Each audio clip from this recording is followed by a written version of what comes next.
back to Real Talk, the Norma and Michelle Show, Beauty Regime Edition. This will be the first of many. And before I introduce our special guests, I want us to talk about beauty regime. Oh. And before we do that, let's say cheers to our alcohol-free wine, which is Terapaca today. Cheers. Cheers. And I don't want to confuse beauty regime with health regime, because we will talk about that too. And like I said, there's going to be many episodes on beauty. But what we're going to talk about today is what we do to look good and to feel good, especially as we age. And I want to first ask Norma, what do you do? Putting me on the spot. Regime? And first off, do you feel you're low maintenance or moderate, or what do you think in terms of? I think I'm more on the low to moderate. Okay. I agree. I concur. I do need to have my hair done every 5 to 6 weeks, let's say. Same. Yeah, to get my color done. Let's see what I like my nails done, so I get my nails done, and then there are a few little injectable Botox to be done a couple of times a year, maybe, just to get rid of my. Do that. No shame in that. They call them the 11s, or the deep crevices on my forehead. But I think that's it. A tan. Let's say sometimes if I'm going somewhere and I want to have a tan, then I'll get a spray tan by Lisa. Right. Yeah. So whereas you're low maintenance, I think I'm more on the high-end spectrum and with respect to what I do. So here's what I do, and I had to write it down so I'd remember. So it's a longer list. So my hair I do every 6 weeks. Again, shout out to Shar. You get a lot of shout outs. I get my nails done every 2 to 3 weeks at Lenny's Nails here in Etobicoke. Yeah, I do too. I get my lashes done every 3 weeks. So these aren't real. And that's Lisa, who I get that from. Tan also. Normally, Norma and I get a tan at the same time. Yeah. So Lisa, who's amazing, she comes to our house, she sets up the tent, and then we look, great for 4 days. And it's amazing. They always say, I think it was one of the Kardashians said something like, you always look thinner and better when you have a tan. And it's so true. Like, there's just something about you feel like you look healthier. Yeah, exactly. Yeah. And then it looks really good for 4 days. And then it kind of, dissipates.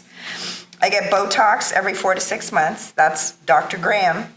And we both go at the same time. Yes. I have had filler in the past, and filler was bad. For me, I'm not, anyone else, you might have had a great experience, but for me, and I'll get more into this later, it's not what today's show's about, but filler, I couldn't smile for almost 2 years. That was just a big, bad mistake. Threading, also, bad, very bad. And facials. And so we're going to talk more about this today, but I've had facials, but again, I wasn't obsessed with getting facials all the time, but because of and this is kind of unrelated, but because of backaches and things that I had, my daughter Rachel suggested I go and try out acupuncture. Never tried acupuncture before. And we're going to introduce our special guest later here today, Kristen.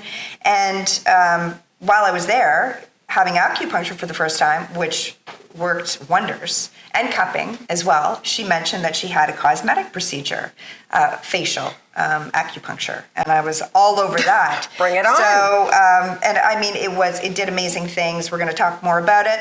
So, in a moment, we're going to bring on Kristen, our guest of honor today. We are here with Kristen Kirby, our special guest today, and our first guest ever on Real Talk. Wow. Do you feel special? I do.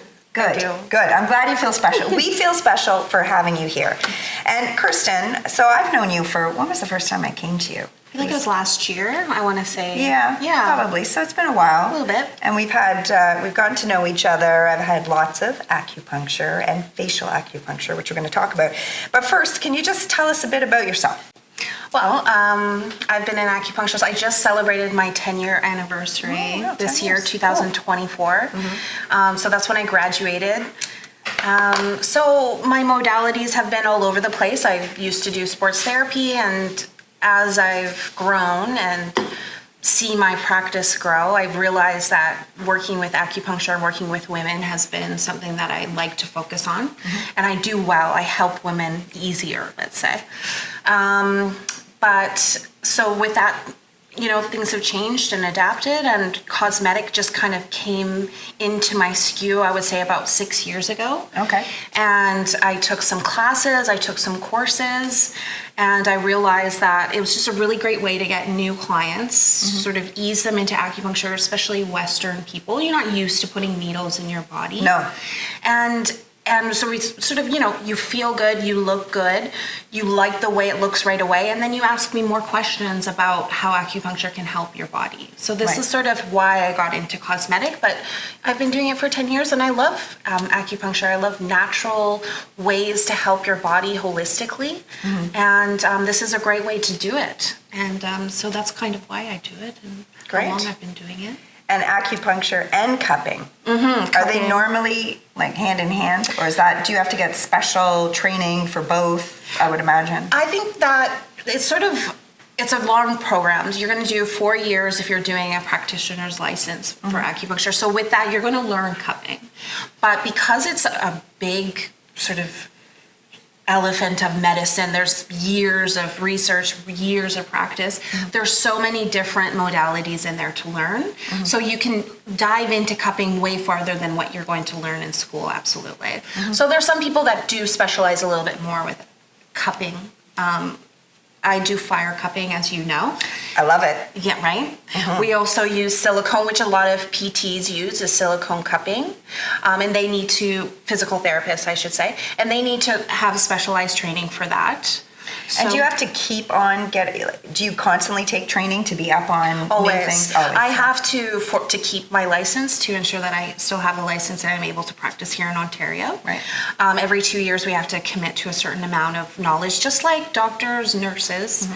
But with mine, I get to choose a little bit where I would like to focus. So cosmetic became a little bit more of a focus, and cupping is a new recent upgrade that I do this year. And then I'd like to move into more things as I progress, as I get older. But yeah. Can't wait. I'm excited too. I'm excited too. Well, I just remember I was there and you were doing acupuncture, and I don't even know how it came up. And you said, I do facial acupuncture. I said, really? And what does that do? And you're saying, well, it's cosmetic. And then I realized your company, or your company is called Pure Facelift. Pure Facelift. And I remember when I was initially going to you for just acupuncture, and I was like, why is this called facelift? I didn't even question it. But then we started talking and you mentioned it, so I thought, I'm trying this. So, and I did, and I loved it.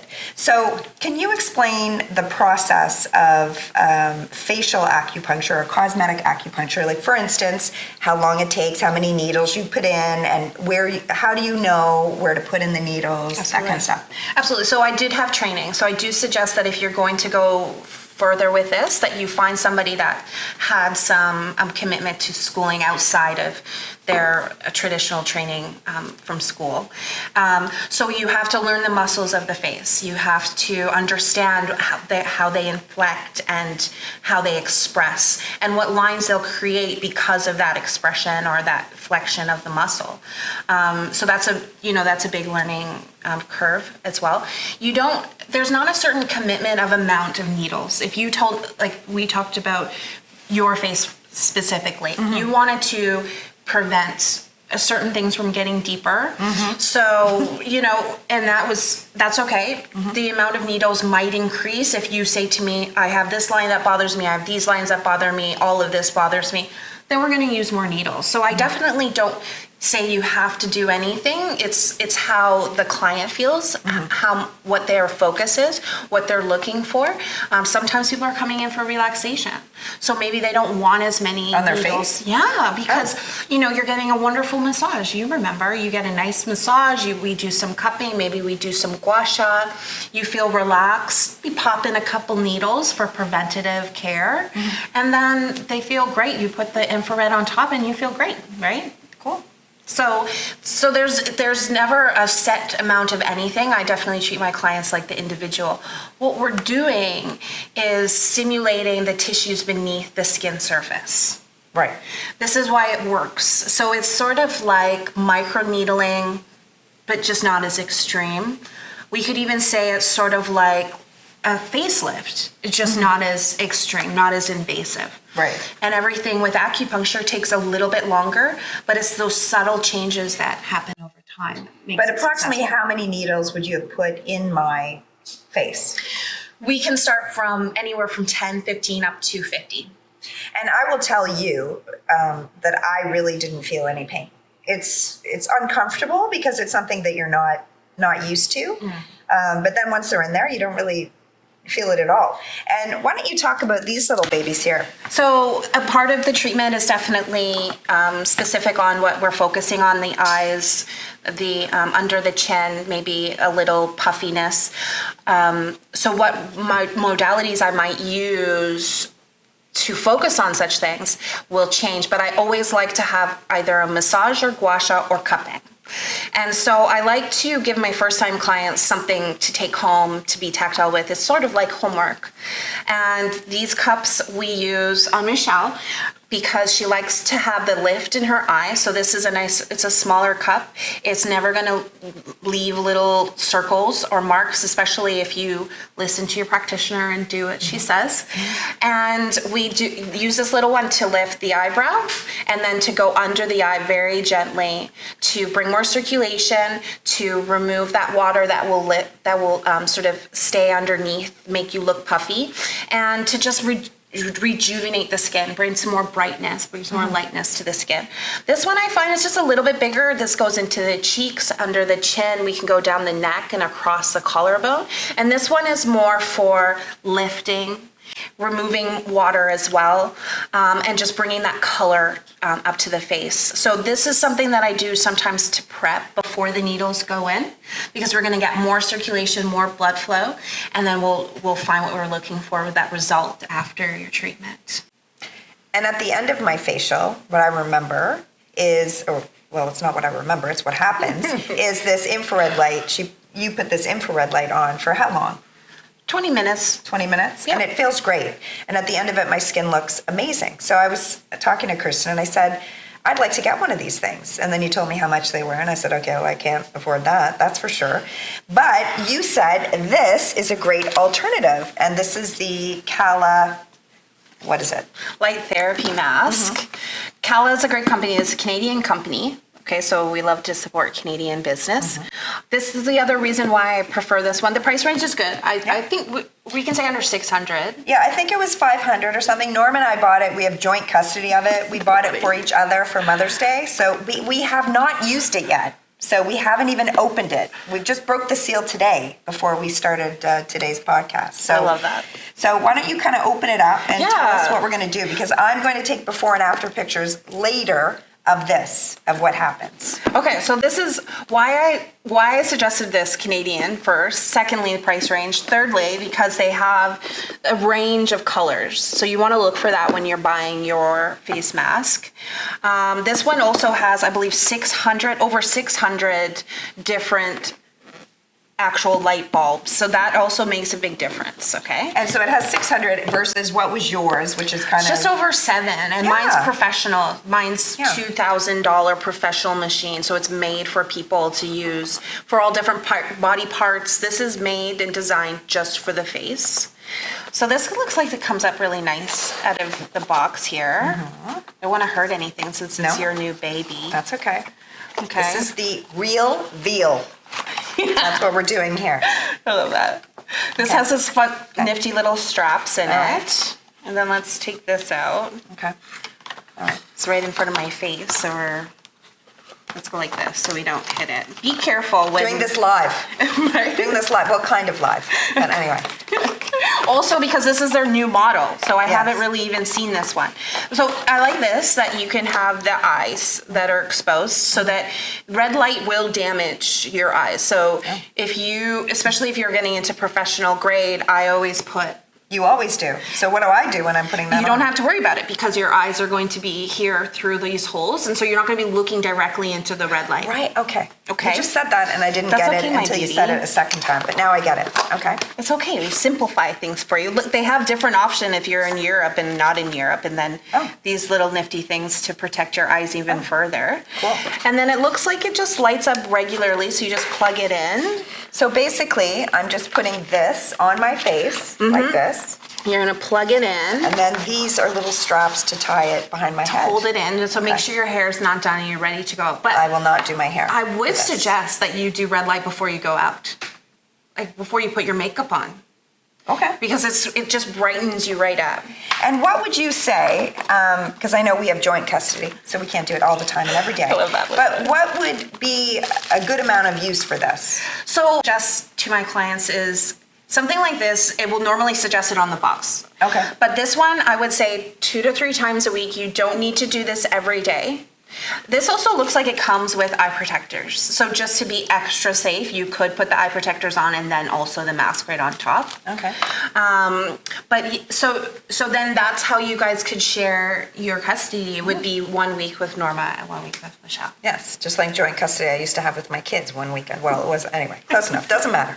So we know how to use it now, and when we do have the red light, what have you seen as the results of the red light? Red light is just a more modern, it's just a new sort of thing that has come out. But red light has been utilized for medical services and for pain for a very long time.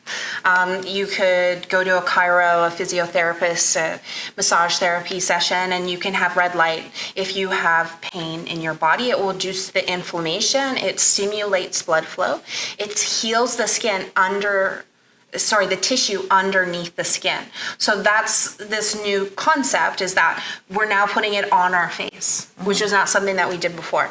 The light from the sun heals us. And so this is the sun's light without the damaging UV rays. So it's going to heal my wrinkles. It's going to break down the scar tissue that creates the wrinkles, absolutely. I love it. So over time, you're going to see that you look better, you look brighter. We can use it for acne to prevent more acne breakouts and to heal a breakout that's already occurring. And then it's preventative. So definitely use it if you're 30, 20 and you're not sure if you wanted to get into Botox yet or fillers or anything like that. Go for the infrared. It's safe, natural, easy, and it will prevent any future issues. Well, I can't wait to try it. And I'll be calling you. Great. I'm going to be calling you and saying, Kirsten, I don't know what to do. What am I supposed to do? And I know you'll help me. I will. Anyway, I want to thank you so much for being our very first guest on Real Talk. And I'd like to cheers you. Oh, thank you. Cheers. Thank you. Thanks again. And we're back with Norma and I. Are you excited about this, Norma? I am. Hold this up. You have to give it to me, I need a turn. How does that look? That's Does that gonna look good? great. But just wait till the after pictures. Don't get We're going to makeup look on it. so young. Yeah, I'm excited to use that. And how are we going to figure out this joint custody thing? Do we need lawyers involved? Do you think you and I can work it out? Yeah, maybe Paige can drop an agreement. Well, hopefully we don't need that agreement. Yeah. Yeah, no, I'm looking forward to trying this out at home and seeing how much younger we can both look. Maybe we can have a contest. What do you think? Yeah, maybe. We'll have a contest and we'll ask you guys to tell us who looked younger after wearing this. That'll be great. That'll be fun. But we'd also like to hear from you. So what else do you want to hear us talk about? What other kind of guests do you want us to have on the show? Because we want to bring more people like Kirsten on the show to talk about all kinds of other beauty regimes. And we will talk about different things that we talked about briefly at the beginning of this episode as well. Yeah. And that's all I have for today. So all we have left to say is, be real.